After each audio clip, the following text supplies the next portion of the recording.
episode number 20.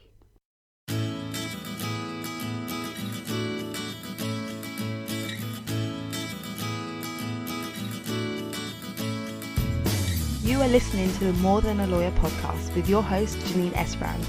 I'm here to help lawyers and mums to thrive in their careers and motherhood. I share tips, strategies and inspirational conversation with awesome women to help you reduce the struggle in your juggle.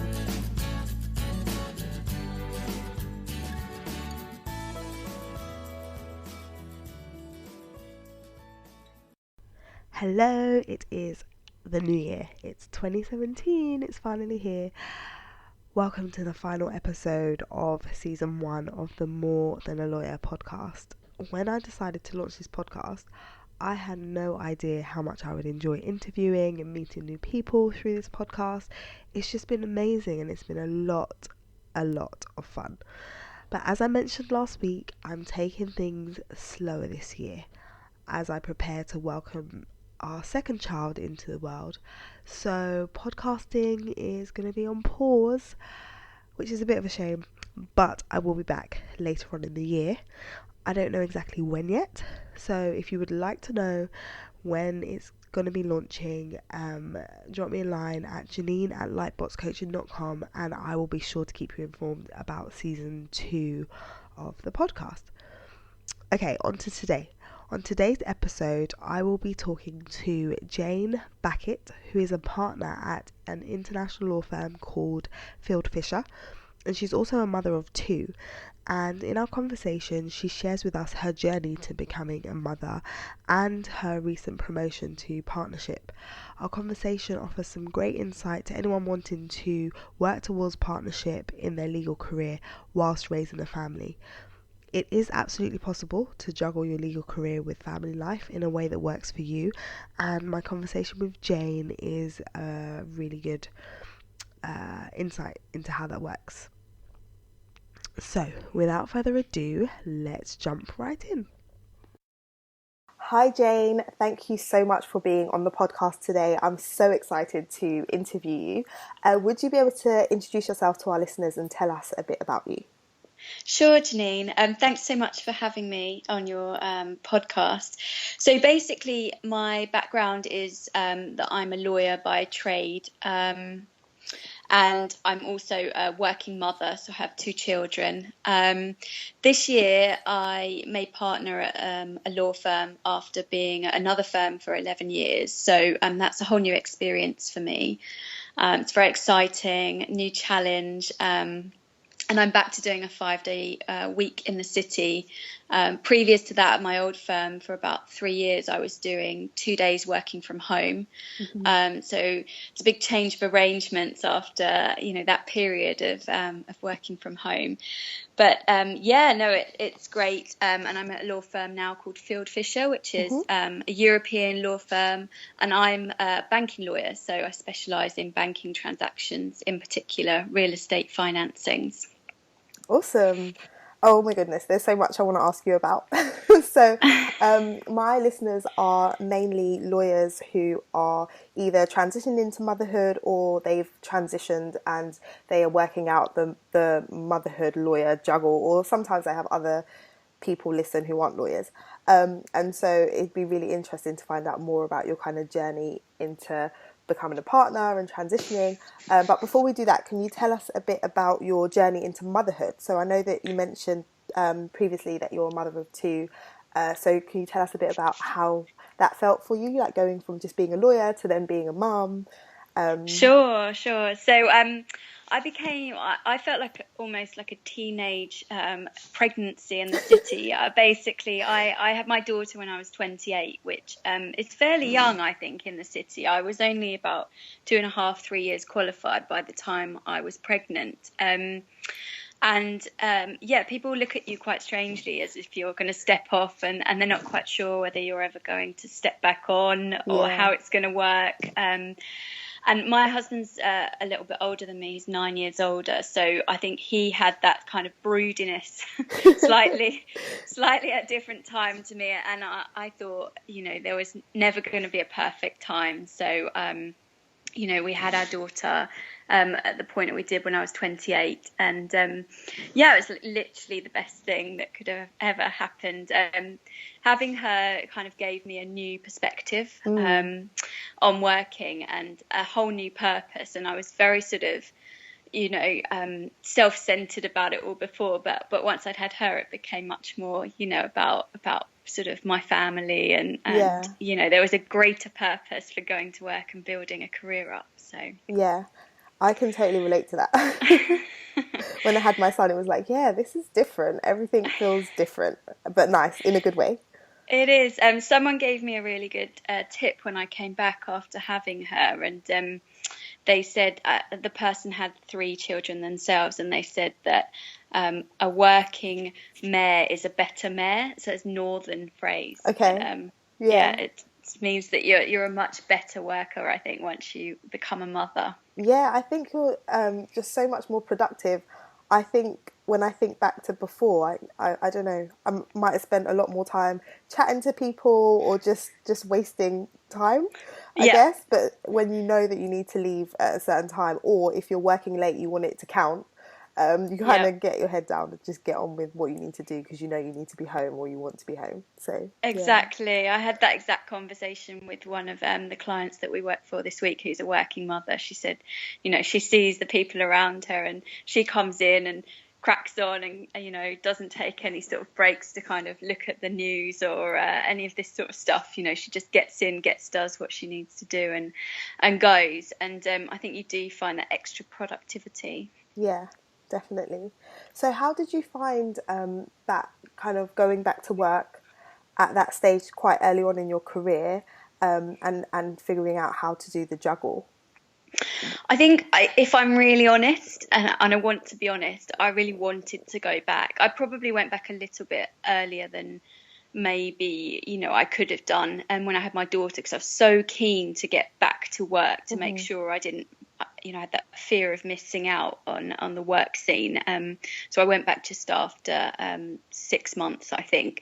But I think I was so keen both times to go back. There was never a sort of part of me that thought, that's it, I'm gonna, give up work or do something less demanding. I wanted to go back, and I wanted to be back in private practice, and I wanted to progress. So it wasn't even a question in my mind, really. Yeah, that's really good to know, because I think a lot of people have the view that if you're going to make it work, it means you have to move away from private practice and go in-house, or you have to leave the law completely.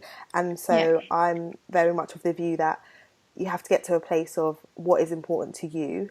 And if your values are, I want to go back to work and I want to go back to work private practice, then you can make it happen, you can make it work, as long as you've decided that's what you want to do. And if you say, I want to go in-house, you can do that too. But I think getting to the place where you decide this is for me and then being committed to it is really important. Definitely. Yeah. So you said that you were at your firm for 11 years and then you moved and became a partner. So what was that jump like? So not only just moving into partnership, but actually at a whole different firm? Yeah, it's been really interesting. I've only been there for 3 months so far. And it has been it's been a huge mental transition. I was at where I was for a long time, and I had a really good internal network of people. I loved it there. I sort of felt like part of the furniture and, was part of the fabric of the place, I think. And so moving from that was a huge decision. But I knew almost that I needed to make it in order to progress. So I'd convinced myself quite a long time before I did the move that I was going to make myself do it if, I was going to sort of make partnerships. So I had, mentally prepared myself for it in a way. But I don't think anything does prepare you for, being the new person in the goldfish bowl. And it did feel, and it does sometimes feel like I'm sort of under the spotlight. And I think that, I'm probably being paranoid about it. but you do feel like as a new person you're being watched, and I think in fairness it's probably true. People do watch you early on until you sort of settle in, and that's fine. And also I've gone from sitting in a sort of an office environment to sitting open plan, which is a huge change. And lovely, really lovely. I really enjoy it, but just getting used to the different environment of sitting open plan is really interesting. I'd done it a couple of times on secondment, but that was slightly different. And just adjusting to it, and sort of listening into other people's conversations as they sort of practice in their different areas is interesting in itself, because for a long time I just sat with a trainee in my office and was cocooned away from listening to anyone else practice the law. So I'm quite nosy, so I get distracted and have to check myself back into what I'm doing rather than listen to someone else having a conversation about law or documents. I used to work in an open plan office when I was a trainee and then newly qualified, and I remember just feeling so anxious and conscious that, when people say just call the client and just ask them about something, you're just like, oh, I just don't want you to hear me on the phone, or I don't want to. But yeah, I found that it was really good for learning though as a junior lawyer, to kind of hear how partners were on the phone and how they handle difficult conversations and stuff like that. So that was definitely yeah, it's a whole new level of transparency, and I think it is really good for learning and for integrating as an office. And I think it's a healthier environment in some senses than being cocooned away on your own for long parts of the day. But it's definitely a change, and it's definitely a change, getting to know a whole new firm's culture. So. Yeah. And how have you found I'm just interested to know from a kind of managing expectations point of view, because a lot of people aspire to become partners, and rightly so, getting to the kind of top of your career. But I get the impression that when you become a partner, it's not just about practicing law. You really need to know and understand the business side of things, because you need to bring in clients and be more focused on the marketing. But I'm not sure that when you're kind of lower down, you realise how much of that stuff there is to do. So I just wondered, from your perspective, are you finding that there's a whole nother side to your role that you didn't necessarily anticipate, or as you got more senior, were you taking on that kind of stuff anyway? I think it's a really insightful question, because I always wonder, as a junior, whether people realise that basically you're aspiring to get yourself out of a job. Essentially, you're aspiring to become self-employed, and to not, sort of in a sense have to hold your hand out and wait for your paycheck. You're aspiring to build your own business and your own practice. And I always wonder whether people kind of realise that at a really junior level. From the get-go, it's so important to like build your network and to know that you're going to be responsible for all of the decisions that go on ultimately. And I think it is slightly terrifying to step into a role and basically be expected to generate business. I was fortunate because at my old firm, they involved me from a really early stage in business development. So even as a trainee, I remember going to lots and lots of events and networking with clients, and those are still people that I see now, interestingly, and people that help get me referrals in the market, and all sorts of things that I still see on the same circuit that I was practicing on 11-12 years ago. So it's really interesting how small the market is, and how how your network is so important, but also things like being responsible for basically building your own marketing documents. I'm doing that at the moment. And you have to take responsibility for things that, to get done, that things that you might not have expected necessarily to fall within your remit. You are basically, whatever needs doing that day to run your business, you need to just get done. And so it's, stepping onto that platform and knowing that you are ultimately responsible for the brand and the network, and making sure the jobs get done properly. It's exciting, but it's also terrifying at the same time. Yeah, I do think I think I'm more aware of it now that I'm kind of growing my coaching business alongside practicing as a lawyer. I'm understanding and learning about marketing. But when I was a junior lawyer, I did get involved in private practice. I did get involved in business development, building my network, but I didn't really fully appreciate where that would lead to or how I could leverage that later on in my career. So it's only now where I'm like, okay, well, if I'm going to have a business, I actually have to bring in like leads, and I need to contact people and connect with people. And now I'm like, oh, so if I was actually going to make partner, then that's the type of stuff I'd have to do. And I didn't make the connection before. So I'm not sure that many people do. Yeah, I don't think people do. And I'm not sure I necessarily thought of it in those terms either. But, I was just, as I say, very fortunate that people involved me in what they were doing at a more senior level when I was very, very junior. And I kind of, ran with that, I guess.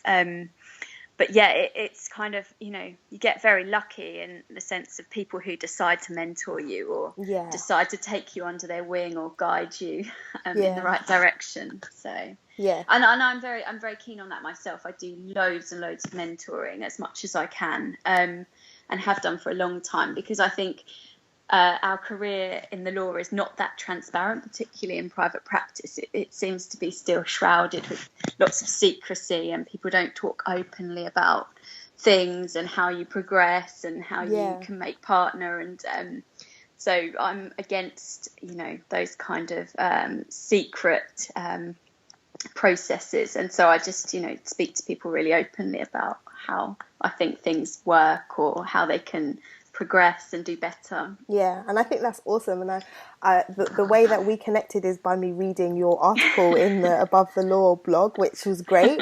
And so I think it's awesome that you're doing stuff like that, so people can kind of see that, yes, I can see how it actually looks on a practical level. It's completely terrifying. Like, you probably have the same thing. You put yourself out there, and you get lots and lots of people who are massively supportive of what you do, and that's really encouraging. But I also have had people who are not that supportive or don't like what you say, and will tell you so, or send you emails that aren't that pleasant about what you've said or their opinions. And so you do have to, I think, the more publicised you become in what you're doing, and the more you're trying to push a cause, the more you have to be aware that you are going to have a contingent of people that don't always agree with what you say, or follow you or think that you're doing the right things, and you have to kind of accept that in your mind, which isn't always easy. All of us have delicate egos as lawyers, or and you've always been used to sort of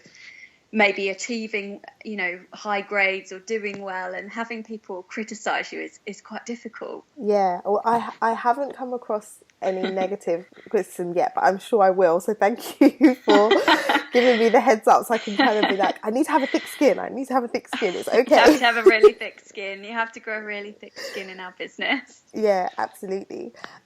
So are there any kind of particular challenges that you would say you faced over the time, just going back to the managing motherhood and your career, that spring to mind, ones that you would say, that's definitely a challenge, and that's something that I've either overcome or I'm in the process of? It'd be interesting for people to hear about that. Definitely. I mean, the biggest one is time management, and I found that incredibly hard since I've moved to a new firm, because I sort of had the good fortune of having it down pat when I was at my old place, in the sense that I knew how my days would, even as a lawyer, it's difficult because the career can be unpredictable, but I had very good systems in place, and I was used to working at home, and I had people on the ground who would, be around to help me if, I needed things. Whereas moving firms makes that more difficult, because your understanding of the internal network and how to get stuff done quickly is different, and you don't know who to call when something goes wrong with your IT, or who to call when you need a document turned around really quickly. by a trainee or paralegal, or where you can get evening secretarial support, and all that huge learning curve of moving. So time management becomes even more difficult when you move firms, because you've got to learn all of that stuff as well. So the way I've obviously had to, work at learning how the systems work for several weeks now, but I've also got overwhelmed by my diary every day, because people just put meetings in it, and as a partner you have more sort of admin responsibilities, management responsibilities, if you like. So working out each day how to manage my diary has become literally my biggest challenge. So I look at my diary every day, and now I just don't even look at some days at days ahead. I just look at the day that I'm in. So I've compartmentalized it to just the day I'm dealing with, and then I'll look at it and be like, there's 6 things in it, I can do 5 of them, the other one I'm going to have to move or cancel. So I try, and it probably isn't the perfect system, but it's the one that I can mentally manage. So I'll look and work out that day what I can and can't do, versus what billable work or client service work I have to manage around that.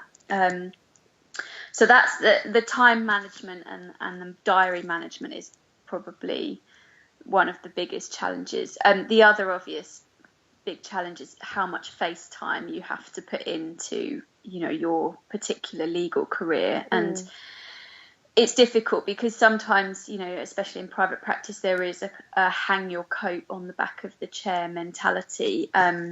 And you don't want to be the person, getting up at 5 or 5:30 necessarily to leave. But I think that if you're very confident in your own abilities and capabilities, then, you should have good boundaries in place, and you should be able to be managing your life around dropping your children off or picking them up, or, having to have, a call with the nanny, or, having to work out between your family who's going to do what.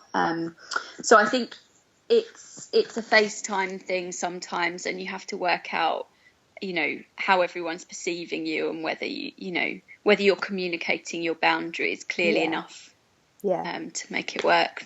I think that's really good, like a really good approach to take, because like you said, at your previous firm you kind of got to know people and had your internal network. So I guess with time where you are now, you'll build that, and that will grow. But really, exactly, having that, people don't really when good. you move, people don't know. They don't have that trust system in place. Where I was for 11 years, people trusted me and knew I would get done what I need to do. But as I say, people are kind of, when you move, people are slightly conscious of people watching you, or not knowing what your skill set is, and how adaptable you are, and how good you are at maybe getting things done and turning things around and doing that. So you have to be conscious that people are learning about you as well as you're learning about people. Yeah, absolutely. But like you said, it's good to have in mind the boundaries that you're setting, and just being clear that you will get things done, but things like having to leave because of childcare is like a non-negotiable. Yes, fundamental. You just have to have your own boundaries, and you have to be proud that you're managing your career and your day in the way that you need to manage them around all your other things. And I think you have to be, I had some really good advice from a maternity coach when I came back after my second child. My son was born, and she said to me, I was in tears. It's like a therapy session. I was in tears, saying I wasn't managing my working schedule very well, and she said to me, why not? And I said, because I'm supposed to be working 3 days in the office and 2 at home, and I'm not doing it. And she said, why aren't you doing it? And I said, well, because I feel like I need to be in, and I feel like I should be here, and I feel like I'm being internally put under some pressure to be here. And she said, well, you need to show those people that it works, and then they will adapt to it. And so from that moment on, when she gave me that advice, I literally did my 2 days almost no matter what. I was very flexible. If I needed to come in, I would. But, I would try very hard not to make excuses for me to go in, if you see what I mean. Yeah. And that really worked. Like, I really disciplined myself to try and do everything I could to make the 2 days at home work. And it did. And, the people that proved that it could work, like myself, We were top of the kind of, sort of billing charts. We were most productive people in the office. And I think that just goes to show that if you want something to work, it really can. And then you can really prove statistically to other people that it does work.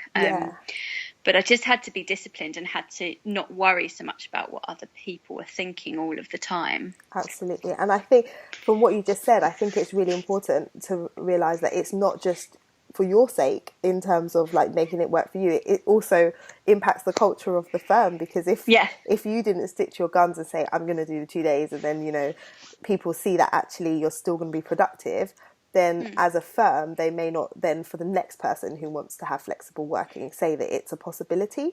So I think in terms of the cause of, women being able to continue their careers and raise families, I think it's important for us to kind of be willing to say, yes, I can make it work. Where there's a will, there's a way. Definitely.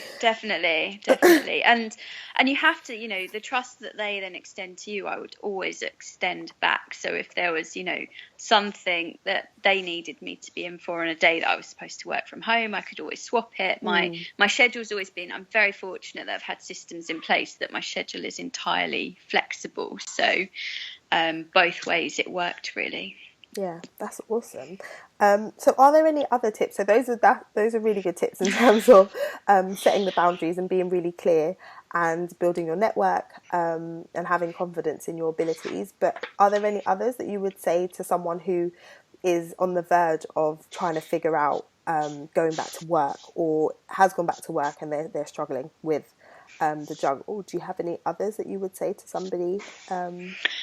I think I would say a couple of things. I would say don't be afraid, if you can possibly do it, to invest as much as you can in really good childcare, or if people's families are willing to help, that's obviously great, but not everyone has that luxury, and I totally understand that. And sometimes that means that people are going to work and almost putting as much as they earn towards childcare, and that's obviously very frustrating and sad, but sometimes it's really worth that shorter term investment, so that you can get back on the horse and get working and get progressing your career.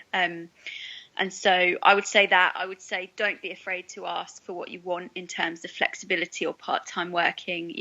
Just ask for it, and again, don't worry about what people think, because sometimes your perception of what you think people are going to do in reaction to your request is nothing like the actual reaction, and people tend to want to help people get back onto the the working system, and I've been very fortunate, as I say, in terms of people wanting to accommodate me. But I think the world is changing, and people do want to accommodate people working in different ways. So ask, definitely make the request. And I would just say, it's a wonderful thing to have a career. So don't give up if it's what you want. Don't think you have to settle for something less either. Yeah, great tips. Thank you. You're welcome. So I'm a quote person. I love inspirational quotes, and I love ones that kind of stick in my mind and I can go back to. So I was wondering, are there any kind of quotes or mantras or things that you have come across and that you refer back to or refer to? I love this poem by Rudyard Kipling, and I don't know if you've heard it, and I won't say all of it, but it goes, if you can dream and not make dreams your master, and if you can think and not make thoughts your aim, if you can meet with triumph and disaster and treat those two impostors just the same, yours is the earth and everything that's in it. I just absolutely love it's a lot longer a poem, but it's an amazing poem, and it basically tells you how to behave in life in order to win and to get through, and to sort of keep your temper and your good temperament. That's great. Awesome. I haven't read the whole poem, but I absolutely will. I'm definitely a lover of poetry, and so I love that. So I will check that out, and I tell everyone else to as well. So it's just been really good speaking to you, and I'm sure that there'll be so many people that have listened to this interview and they're like, oh yes, she's done it, so I can definitely do it. If anyone wants to connect with you and learn more about you, where could they do that? So presumably on your firm website, but you also have your blog. Do you want to tell people about that as well? Thank you. Yeah, I'm at Fieldfisher, so people can connect with me through my details on the Fieldfisher website. I also write for Above the Law, which is a legal column. So again, I'm on there, and I often push out my columns through Twitter or LinkedIn. I'm on LinkedIn, and I'm under Jayne Backett on both of those. So people should definitely connect. I like people connecting, like you have. Yeah, it's been awesome. I'm so glad. I was like, I must just send her an email because this article is so great. So I'm glad I did. So we got the opportunity to speak. This has been great. Thank you so much for coming on. I really appreciate your time. Thank you so much, Janine. I really appreciate it. Thank you. Good luck with the rest of the podcast and the coaching. Thank you. I hope you were inspired by that conversation as much as I was. It was great to talk to Jayne and learn how she managed to juggle life as a mother and as a successful lawyer as she journeyed to partnership. She shared some really good tips on setting boundaries, on building a network of people that you can rely on within your firm, and so much more. So I hope you realise that you can find ways to make it work. Yes, there will be some sacrifice, and yes, there will be some tough decisions along the way, but if it is your choice to become a partner and to raise a family, then it is absolutely doable. If you want to hear more from Jayne, or you want to connect with her and learn more about her story and her journey, then head over to www.lightboxcoaching.com/episode 20, where you can access the show notes, and I will put a link to her website, her firm website, and also to her LinkedIn profile. Now, this brings me to the end of the episode and the first season. I will be back though in a few months' time. In the meantime, it'd be great if you could head over to iTunes if you haven't done so already and leave a review on the show so that more people can find and listen to the episodes from this season and then the episodes from the coming season also. I really appreciate your feedback. I love receiving notes and comments from listeners and from people who have been enjoying the show, so do reach out to me. As I say, I'll be missing being on every week, so it will be good to connect with you via email.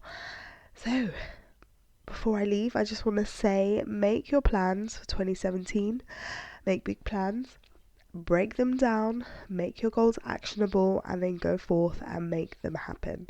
There's no reason why you can't achieve a whole load in the coming 365, or how many do we have left now? 363 days that are left of 2017. So make them count, and there's no time like the present in terms of getting started.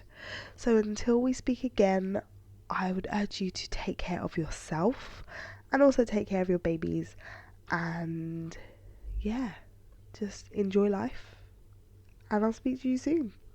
Bye. Be blessed.